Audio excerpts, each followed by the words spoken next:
उन्होंने एक और दलील दी। उन्होंने कहा कि जो प्रथम गुरु हैं हमारे, आदि गुरु, उनके बराबर दसम गुरु कैसे हो सकते हैं? दसम गुरु ने कभी नहीं कहा मैं आदि गुरु के बराबर हूँ। तो जब आदि गुरु के बराबर उन्होंने कहीं क्लेम नहीं किया अपने आप को, तो उनके बराबर उनकी वाणी कैसे रख दी जाए? तो इसके लिए भी उन्होंने कहा गुरु नानक देव जी की वाणी जो है उसको भी गुरु नानक देव जी ने गद्दी पर नहीं रखा। गुरु ग्रंथ साहब को गुरु नानक जी ने स्थापित नहीं किया। गुरु ग्रंथ साहब को पंचम गुरु ने आकर के गुरु अर्जुन देव जी ने स्थापित किया।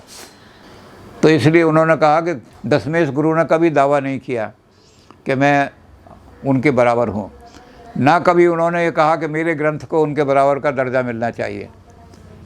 लेकिन जो उनके अनुयायी हैं, जो उनके पालन हैं, उन्होंने इस वाणी के लिए, इस वाणी को संकलित करके, जो उनकी वाणी है, और इस वाणी पर उनकी जो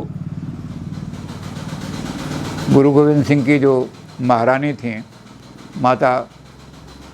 माता सुंदरी, उन माता सुंदरी से कंपाइल कराने में उन्होंने सहयोग लिया पूरा।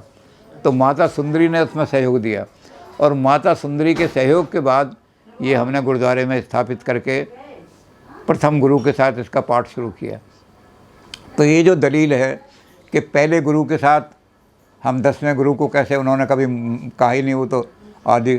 तो इन्होंने कहा कि उन्होंने कभी नहीं कहा, उन्होंने अपना ग्रंथ भी स्थापित नहीं कराया। तो दसम ग्रंथ भी गुरु गोविंद सिंह थोड़ी कहेंगे कि मेरा ग्रंथ स्थापित करो।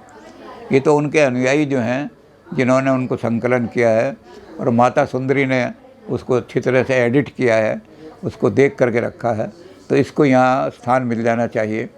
तो ये विवाद चलता रहा है, और ये विवाद जो है 1905 तक नहीं चला। 1905 में जब रिफॉर्म मूवमेंट आया सिखों का, तब ये विवाद खड़ा किया गया।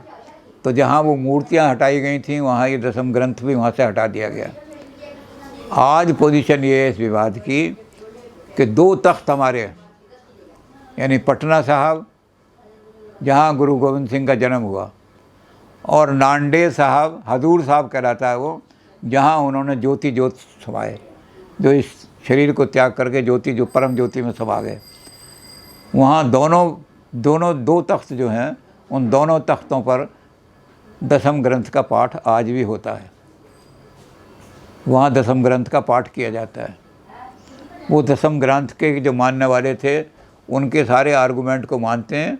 वो कहते हैं ये विवाद जो खड़ा किया, ये तो जो रिफॉर्मिस्ट मूवमेंट था उन्होंने खड़ा किया, हम 200 साल में किसी ने खड़ा नहीं किया था इसका, तो हम इस परंपरा को चलाएंगे। अब इस परंपरा में तय करना ये टीचर्स का, यूनिवर्सिटी टीचर्स का काम नहीं है।